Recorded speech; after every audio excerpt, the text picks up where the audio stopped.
Hey everybody! Welcome to the Beantown Beatdown. Matthew Burris. Gabe Thomas.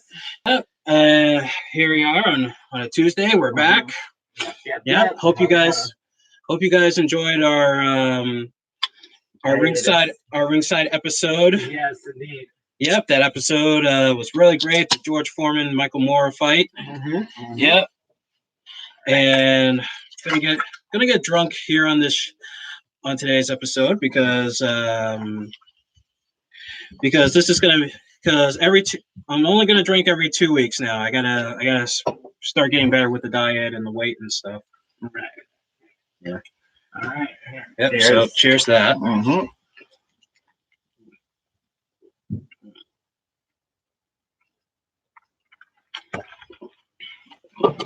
Lighten this thing up and get it ready. Okay. Yep. Strawberry. And now, first thing we're gonna get into, as you saw the picture of James Toney in the somewhat newest issue of November issue of Ring Magazine. Nice. Yep. Here's the cover. Okay. Of course, it says on the cover, will we see Canelo Alvarez and Gennady Golovkin 3? Hopefully, we can see it in the new year, sometime in the new year. Right. Exactly.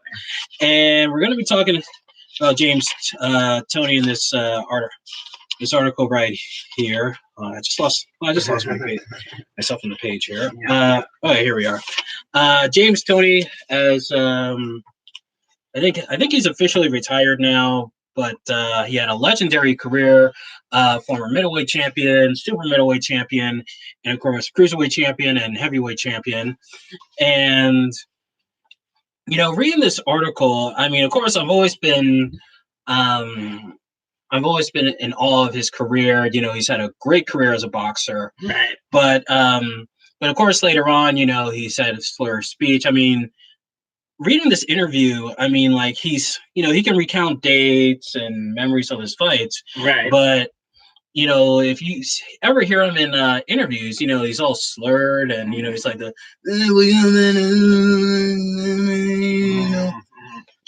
I mean, because early in his career he spoke clearly and stuff, and now he does sound like he's punch drunk. Right, exactly.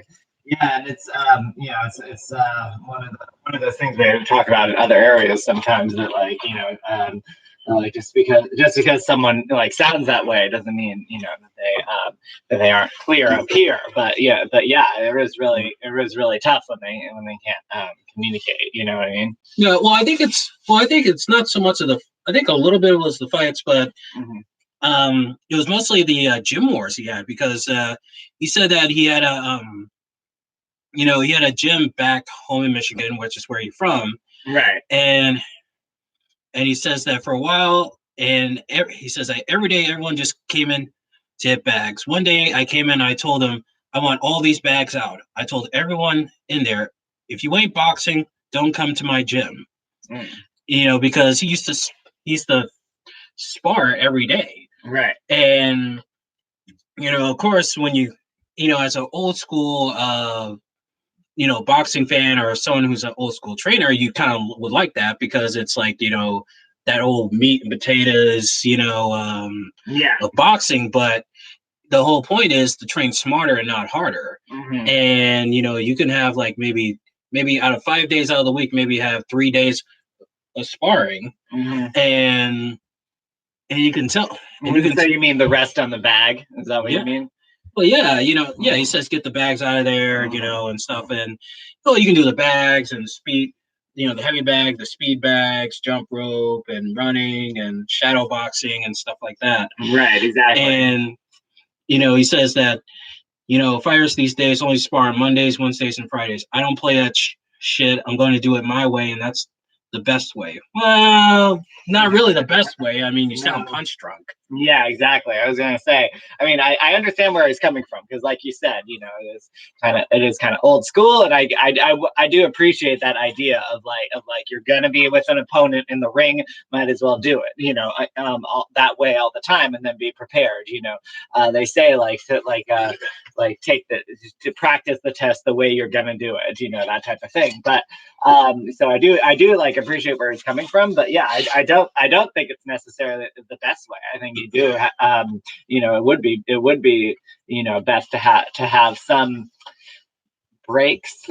Breaks isn't quite the right word, but yeah, some breaks, some you know, mixing it up a little, you know, like you said, shadow boxing, jump roping, working out, that type of thing, you know. You're not yes, you are going to be with an opponent in the ring, and that's it, but like, you know, you can, you know, you can prepare yourself in other ways, and it might be better than to just get worn out, you know, always sparring with a partner in, you know, in practice. Yeah, exactly. Hey, I got a little bit of the black cherry. Like I said, I'm getting blind drunk today's episode. Fair warning, you might not like it.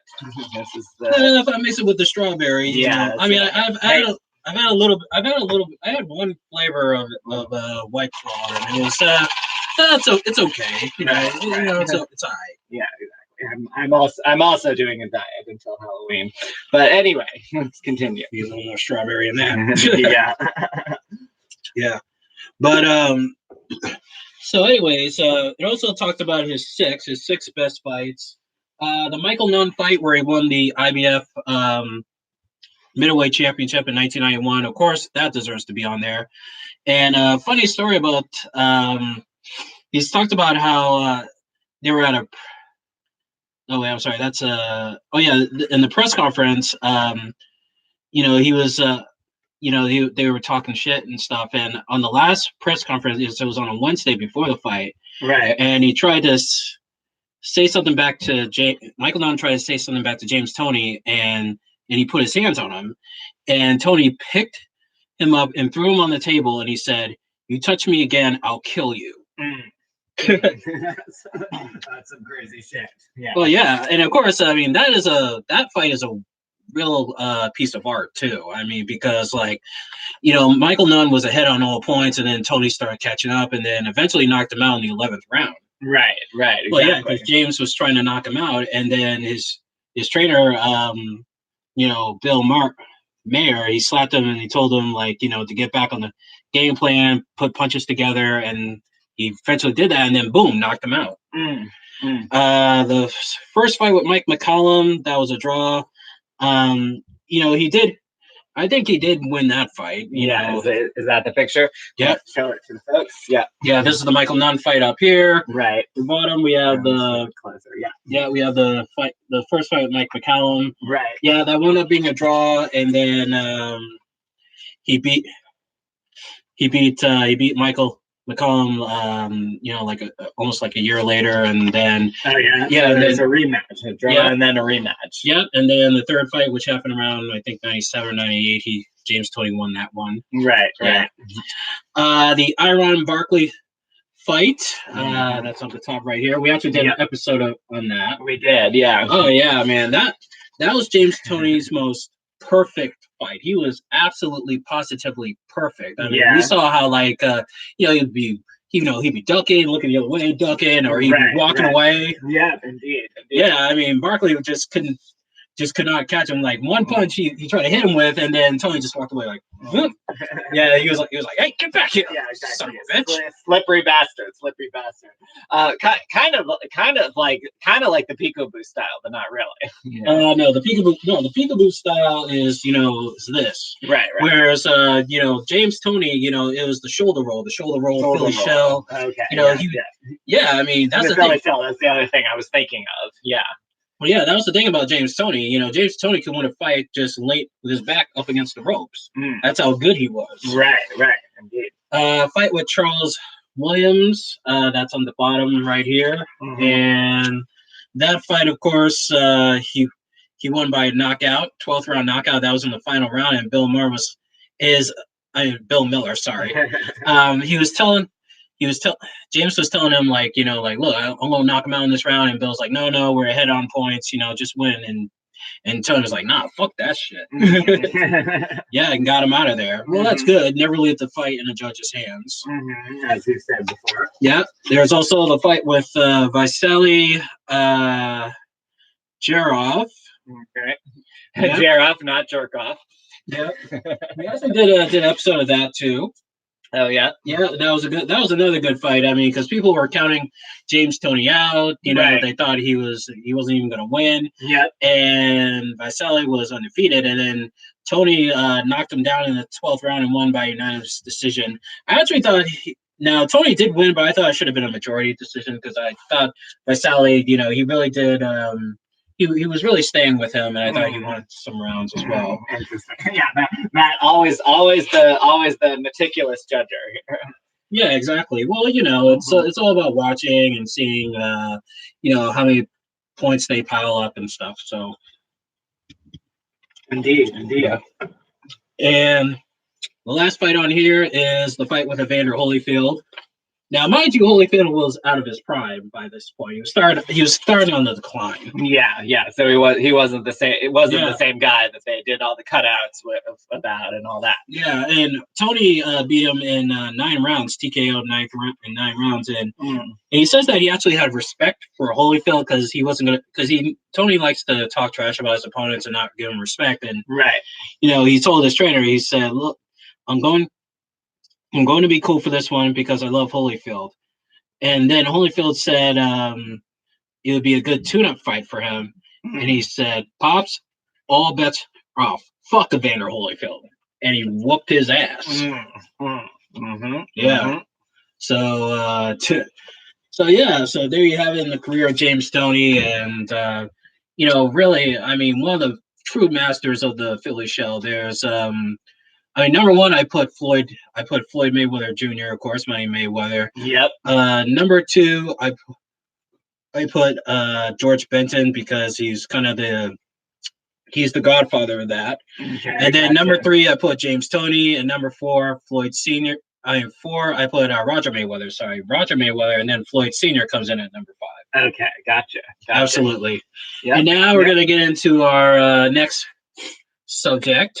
And our next subject is the Fedor Emelianenko versus Quentin Rampage Jackson fight that has been set for December 29th. Nice. Yeah. And this fight will be taking last fight of the year. Basically. Yeah, for Bellator. And that fight will be in, well, like I said, December 29th. It will be taking place live from Tokyo, Japan at the Saitama Arena in Tokyo. And the co-headline main event for that one will be Benson Henderson versus Michael Chandler Part 2. The rematch for the title. Right. For the lightweight championship. Henderson lost the first fight by a split decision. And Benson Henderson, of course, won the UFC championship, UFC lightweight championship in Japan when he went to Japan. So it's almost like a full circle thing for Benson Henderson. Yeah, totally. Yeah, and now as for Rampage and Fedor, both these guys are at. I mean, this is a real big super fight, and both these guys, when they were in Japan, I mean, they were the biggest stars ever to come out of Japan, you know, during the Pride days.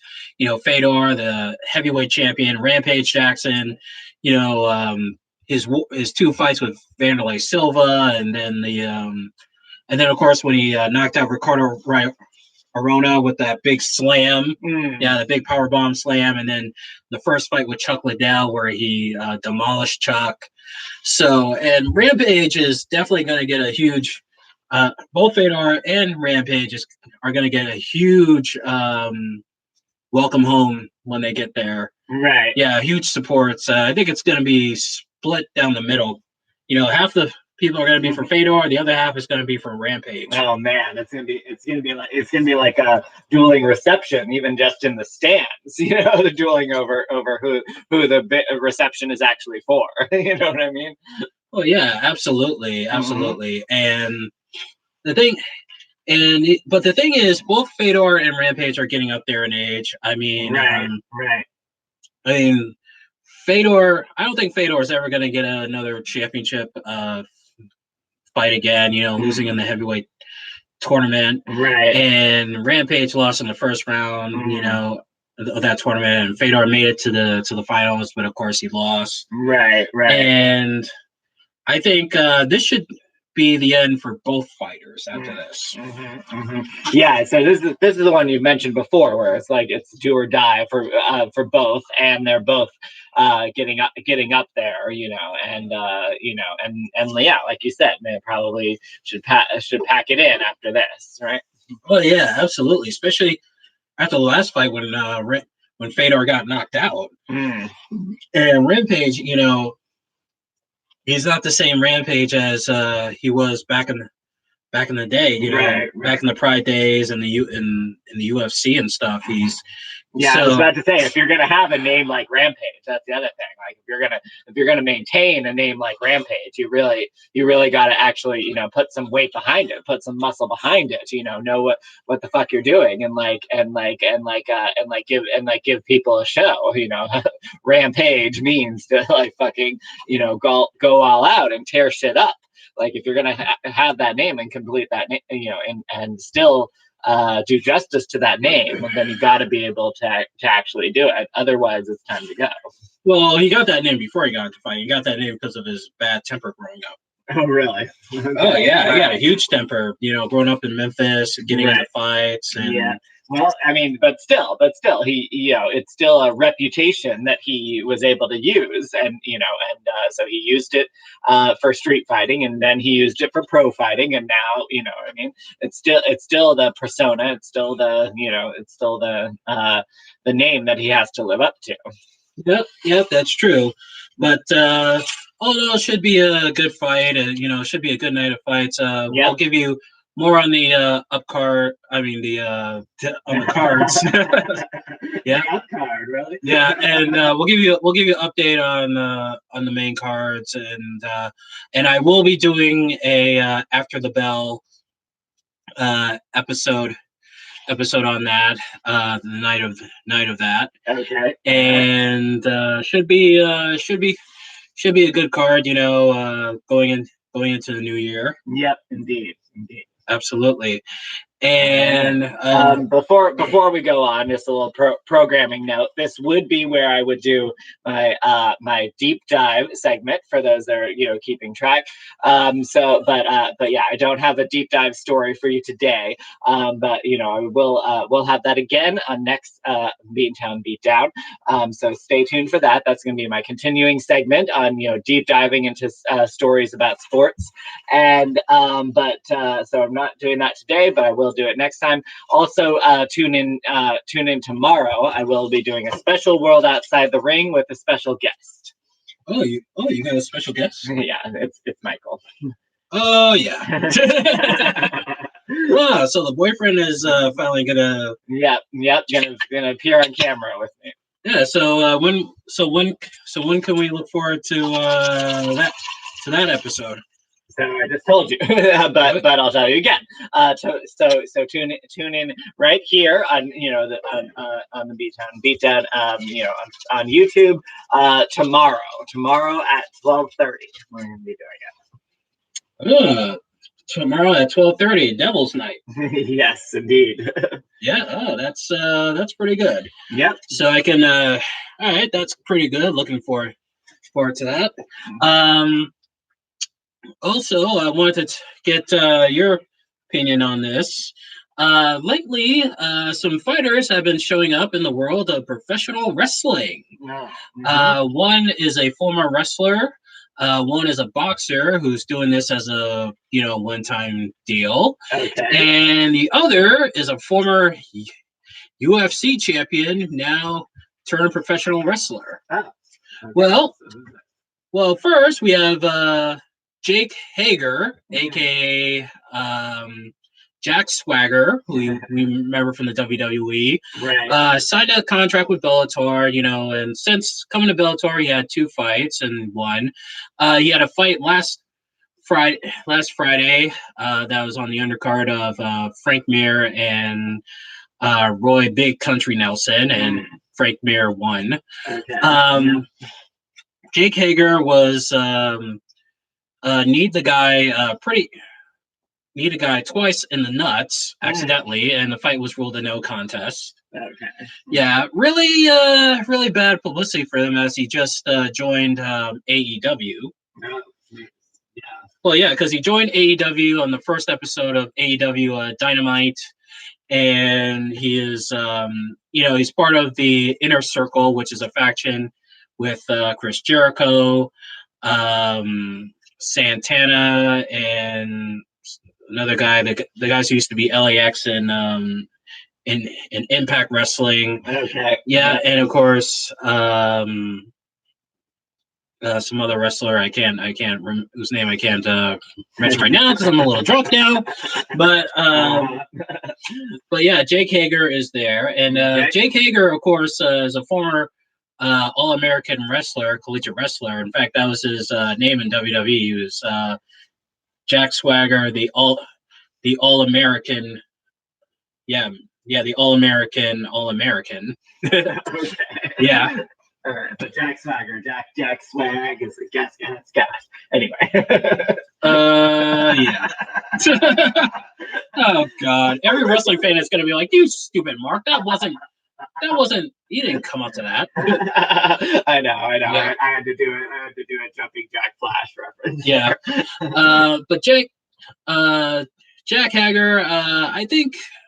Well, he hasn't been in a wrestling ring for a while, Right. So he's mostly been doing MMA now. I mean, granted, it's 2 fights, but we'll have to see how it goes for him in AEW when he starts having matches and stuff like that. Right. I mean, right now it kind of looks like he's like the hired gun, like Chris Jericho's bodyguard, but he could start having some matches. Right. Now the second one, of course, got to mention. This is Tyson Fury, the lineal heavyweight champion of the world in boxing. He's got a match against Braun Strowman at Crown Jewel, which is on Thursday on the WWE Network in Saudi Arabia. Okay. Yep, WWE and Saudi Arabia for death to fucking whores. Yeah, their fourth time in Saudi Arabia. Wow. Well, Tyson Fury and Braun Strowman, they've been hyping this match since WWE moved to Fox Network. Tyson Fury was in the crowd that night and part of a 6-man tag. Strowman threw one of the wrestlers to Tyson Fury, and Tyson Fury got out of the stands and was ready to fight him. And then they did this thing where they were supposed to confront each other on Raw, and it turned into a big hassle. And they had the wrestlers come in and separate them. Oh, really? So the parents had to be called to separate the children. Yeah. And then they had the contract signing and stuff. And this is this is a one-off thing. This is a one and done thing for Tyson Fury, because I heard he has a fight coming up in February. Oh, okay. And reportedly, from what I heard, he's getting paid around $12 million for this appearance. Oh, wow. Yeah, so that ain't no small change.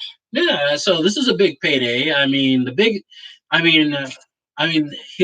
only time he'll ever get another big payday like that in boxing is if he fights Deontay Wilder again. Right. Yeah, the rematch. Right. And of course, I don't know if that's ever going to happen again, because the first fight ended in a draw, and then Tyson Fury's like, okay, we're not worried about Deontay Wilder, and then he's calling him out again. So it's like, but once again, it's the Bob Arum is getting in the way of that, his promoter, and then there's the conflict of interest with the 2 companies, PBC, which with Deontay Wilder is on Fox and Showtime, and Top Rank is with ESPN, but they also do their own pay-per-views. So, right, yeah. Totally. All right. Yeah, and the last one, Cain Velasquez. Of course, he signed a contract with WWE. He appeared at the AAA promotion when they went to Madison Square Garden. AAA, of course, is in Mexico, right? And and he grew up being a wrestling fan. Mexican American, watching all the Mexican wrestlers and Lucha Libre, and also watching WWE, WWF at that time. Right. And now he's in the WWE, and he's having his first match against Brock Lesnar. And of course, Cain Velasquez beat Brock Lesnar for the UFC heavyweight title. And actually, I remember that because me and Prema both saw that fight at Applebee's. Oh, nice. Yeah, back when Applebee's was showing UFC fights, and Right. and I was disappointed that my boy Brock lost, but at the same time, I was I really did feel like I was part of history because at that time, Obama was like president, and it's like, wow, we have a black, we have a black president, and now we have a Mexican heavyweight champion. There had never before then. There had never been a Mexican heavyweight champion in boxing. Really? And we got one in mixed martial arts, and now since then we now have a Mexican heavyweight champion in John Ruiz Jr. Oh, yeah. So it's it was amazing. Part of history, like you just said. That's amazing. Yeah. And of course they're hyping it up, and as Brock Lesnar taking on Cain Velasquez, and I mean, we know that Cain is not gonna win the title at Crown Jewel. Brock Lesnar's gonna keep the title, right? But overall, that's good for Cain Velasquez. I heard that he's pretty good at wrestling, at professional wrestling. He's taken to it, so probably end in a DQ or count out or whatever. But either way, WWE fans are gonna get a real taste of Cain Velasquez. I think he'll transition pretty well, and I think maybe in a year or two, or I'll say maybe the next year he might be WWE champion. Okay. All right, but what do you think about these fighters going into professional wrestling? Yeah. So I mean, again, this is like a one-time type of Tyson spotlight thing. Well, for Fury it is. Oh, okay. But for the others, they might be going on. Yeah, definitely going on. Jake Hager is doing both Bellator and AEW at the same time, and Cain Velasquez, he has a contract with WWE, so it looks like he's fully with WWE. Though I wouldn't rule out him coming back to UFC for maybe one more fight. Okay, gotcha. Yeah, I mean, it's good. I kind of thought you meant that all of them were doing this, this one-time only exhibition match type thing. But it does sound good. I think it's all in all, it's good to diversify. I know we're talking mainly to the actual UFC and mixed martial arts fans, but I think it is good to diversify across these platforms and things, and especially to keep your name out there. It's got to be hard with so many fighters and so many platforms nowadays. I've kind of wondered that when I hear you say all these names, and stuff. When I hear you say all these names and all these stats, not everyone knows these things, right? So it's like how do they grab the attention of the wider public? Oh yeah, exactly. And WWE, I mean, professional wrestling is not. It's not as mainstream as it was when we were watching it during the, 97, the Attitude Era, the Monday Night Wars and stuff. Yeah. But recently there has been a big, people have called it, some of those, wrestling fans, they call it a wrestling boom, but it's really not a boom, it's a pop. Because now we have, we have WWE with Raw and SmackDown, Monday and Friday nights. Kind of a resurgence of that. I was going to say a resurgence of the WWE. Yeah. They have their NXT, which is their minor league program. Their show on Wednesday nights, which goes head to head with AEW on Wednesday nights, and then we have on Access TV we have WOW, which is Women of Wrestling. Women of Wrestling, and also New Japan. Okay, yeah. And then the end. Wow, kind of like low. No. Well, yeah. Well, actually, yeah. It is. Actually, it is right? Yeah. Then we have, like I said before, New Japan Pro Wrestling, and then we have, the NWA, which is the oldest wrestling promotion, back in 1946, way before the WWE. Oh wow. Well, that's where we, the Dusty Rhodes and Ric Flair and Ricky Steamboat and the Road Warriors, they've gone back to studio wrestling with NWA Power, which airs on their YouTube and Facebook channel every Tuesday at 6:05. Oh. Yeah. So yeah, it's kind of funny to hear about the history of this, because like, yeah, you know, we're like, oh wow, there was NWA all the way back in the 40s. Just like that one time you told me there was that boxing match that was recorded back in 1910. I was like, what? But yeah, there was, you know, I mean, it's like 19.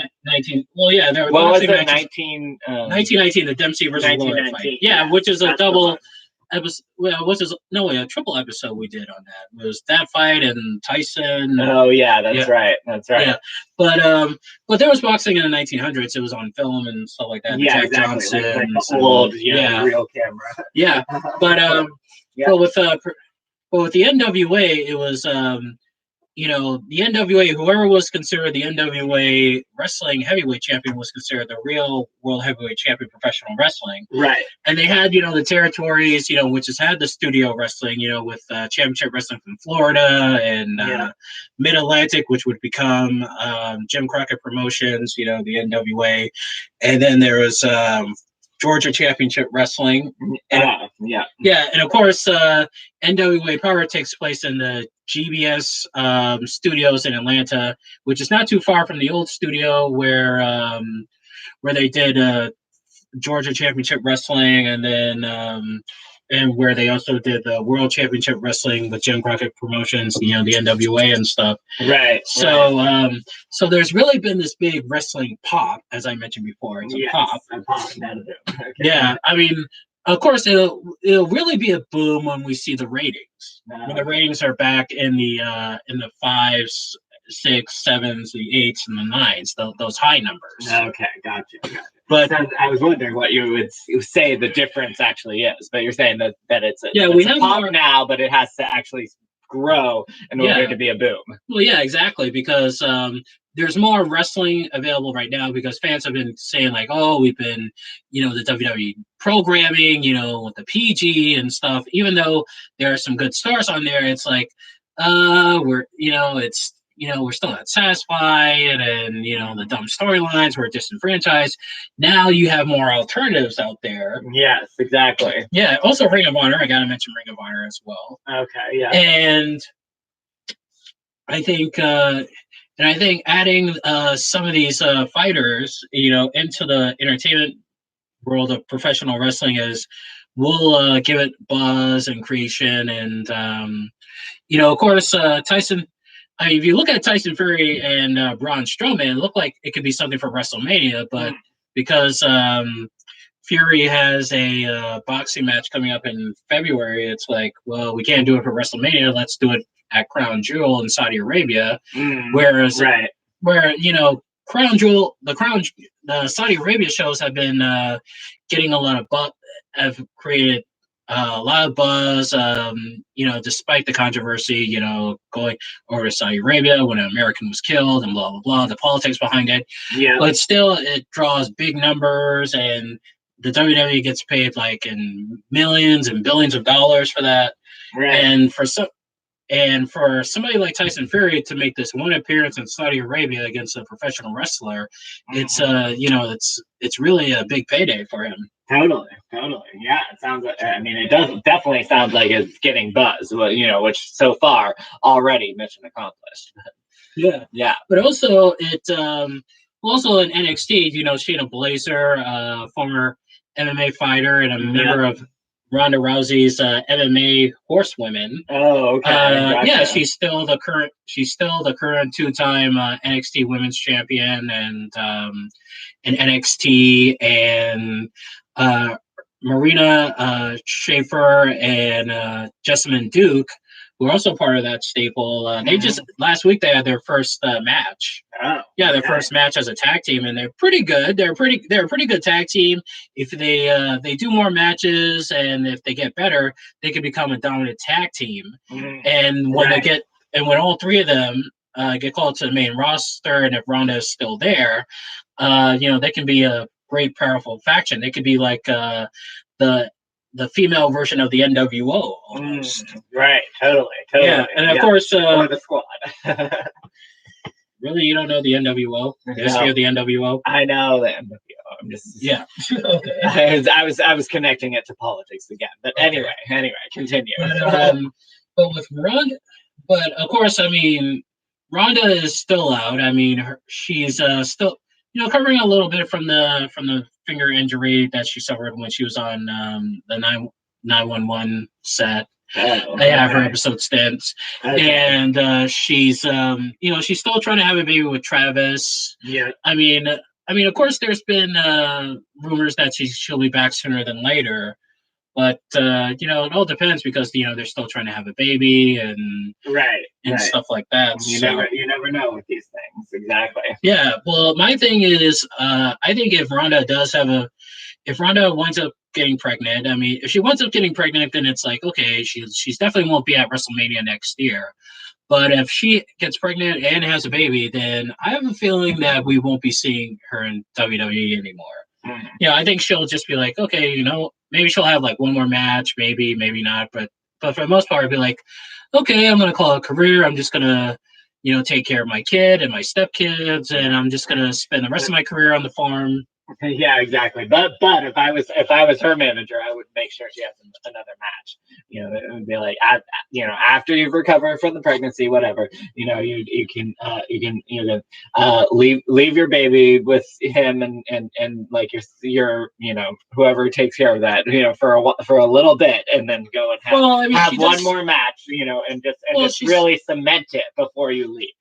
Well, that's what I would say. Well, the thing is, she's still getting acting roles, and she's like Okay, working behind the scenes of the Star Girl, Power Girl, or whatever that is. Okay. That series that's coming up soon on TV. Okay. So it's like she still got that work. Yeah, she still has that work, and Yeah, she also has her own website, and she actually manages a few fighters.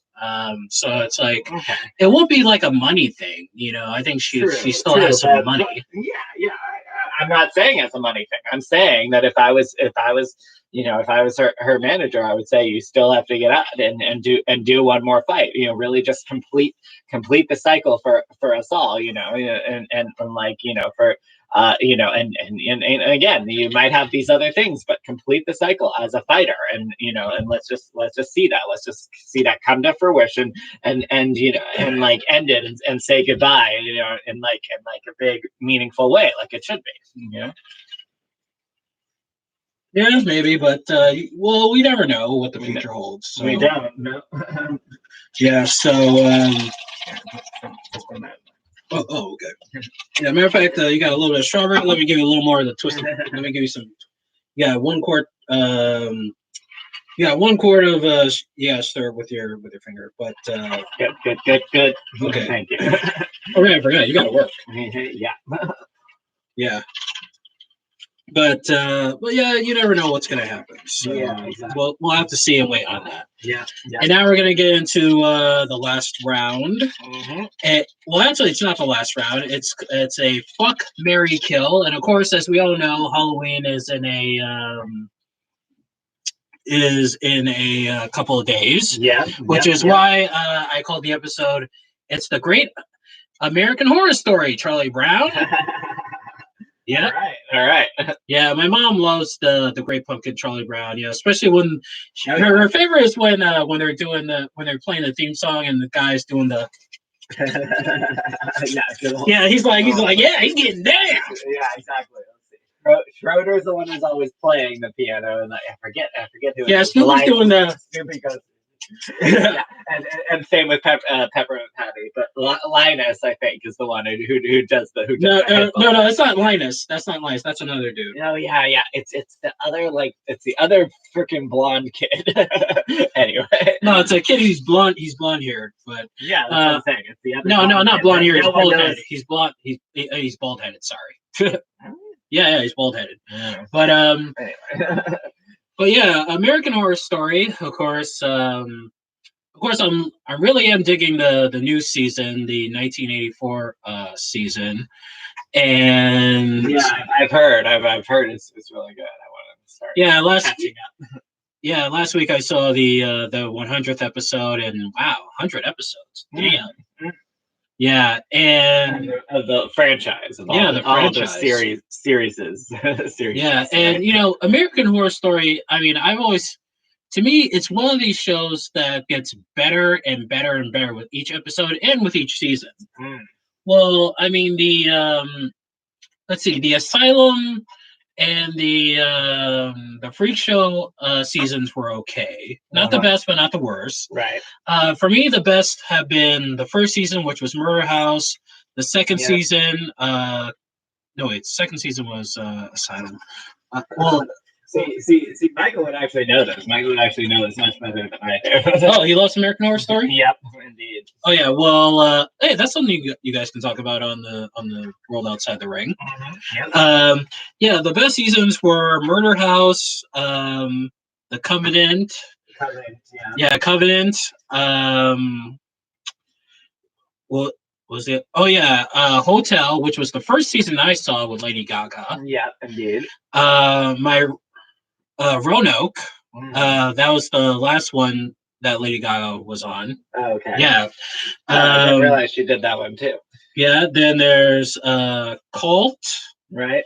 And Apocalypse. Right. Right. Yeah, and 1984 is definitely going to be up there. Definitely up there. But for this one, it's so in honor of American Horror Story, because I'm also doing an American Horror Story marathon for that one. I'm gonna watch Murder House, the Murder House season, the Covenant season, and the Apocalypse season. They're both on Netflix, and all three of them are connected. Yeah. Yeah, especially in Apocalypse. The people from the Covenant and the Murder House season appear on the Apocalypse season. Okay. Yeah. And yeah. Also some of the characters from the from Hotel appear on there as well. So for this Fuck Marry Kill, it's an American Horror Story version. Yeah. And for the Fuck Marry Kill, it's Taissa Farmiga. I forget her name. It's I think it's Croatian or Russian. She was on in the Murder House season. She played I forget who she played, but she played the daughter who fell in love with the ghost, and then in the Covenant season she played the witch. Okay. Yeah, she was like the young witch, and then also she had a 2-episode appearance in my Roanoke Nightmare, and then she appeared again as her Covenant character in Apocalypse. Next time you do something like this, especially with something like that people don't know, or someone might not know who you're talking about, bring pictures. Yeah, I'll bring pictures. Yeah, definitely. Yeah. And the other one is Leslie Grossman. She was in she appeared in the Cult season, and then the Apocalypse season, and also she's now in the 1984 season. Okay. Yep, and she's also famous for being Mary Cherry in Popular. Which is where I know. Oh yeah, because Ryan Murphy was also the producer and creator of Popular. Right. And she also appeared in Ryan Murphy's the 2-episode, I think it was like 2 or 3 episode stint on that show with the plastic surgery. What was it? Nip Tuck. Yeah, Nip Tuck. And she also appeared in What I Like About You, the second season, and throughout. Okay. Yep. And so Mary Cherry. Yep. And lastly, of course, Emma Roberts, who's the real OG, because she was in Covenant. Yeah, she was in Covenant, Freak Show. Covenant, Freak Show, Cult, and she also appeared again as her Covenant character in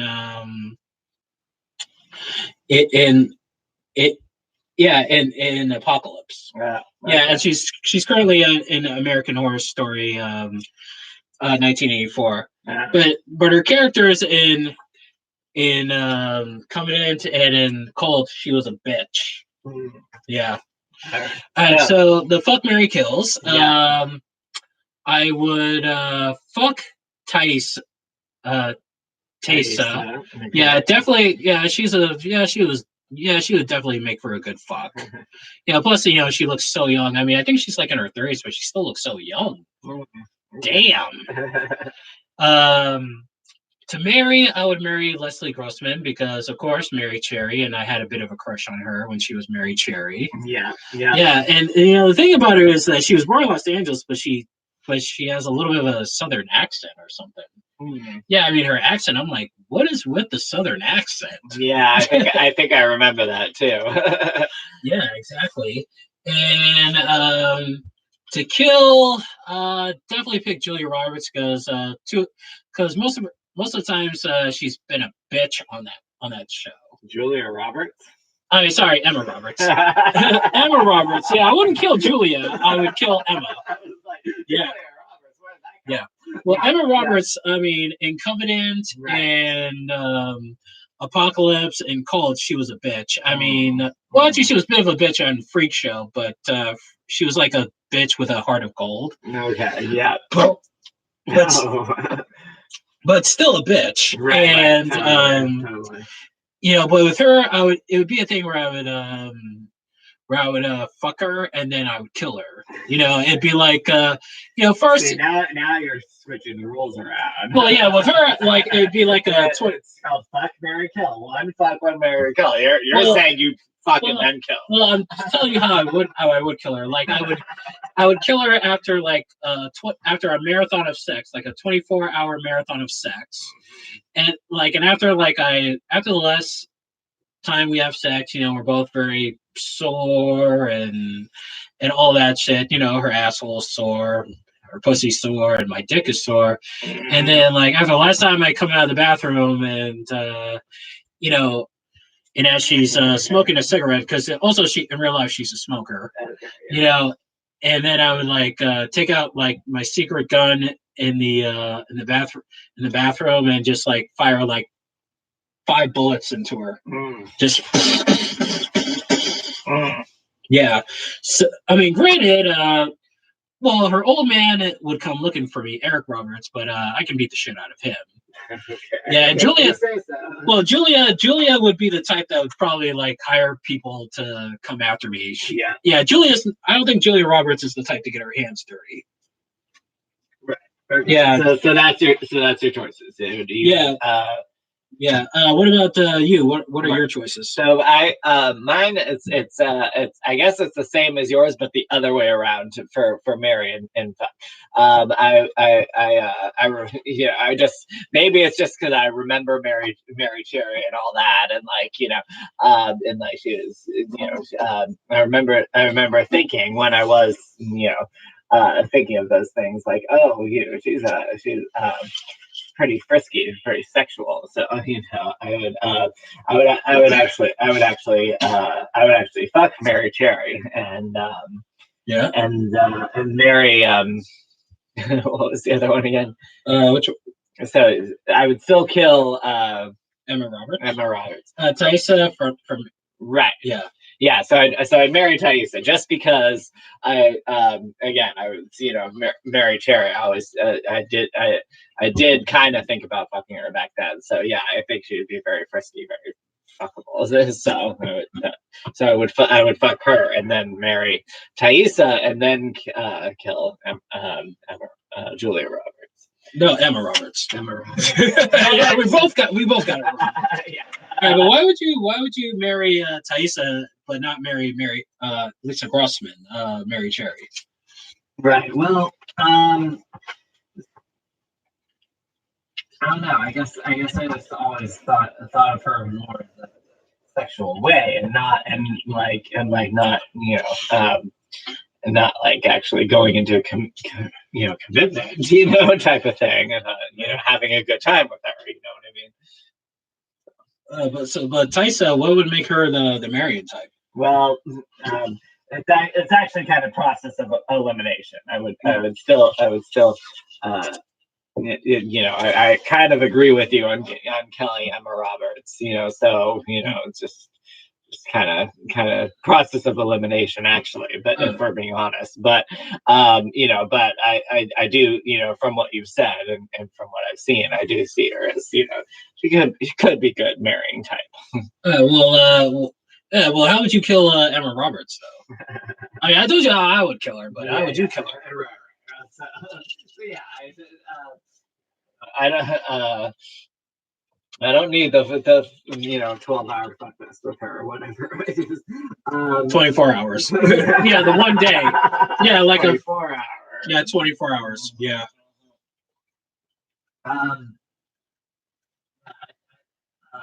Think of her as, yeah. Like I think of her as kind of like down low or whatever. So I would kill her in a down low way. Actually, I would strangle her with a cord. Yeah.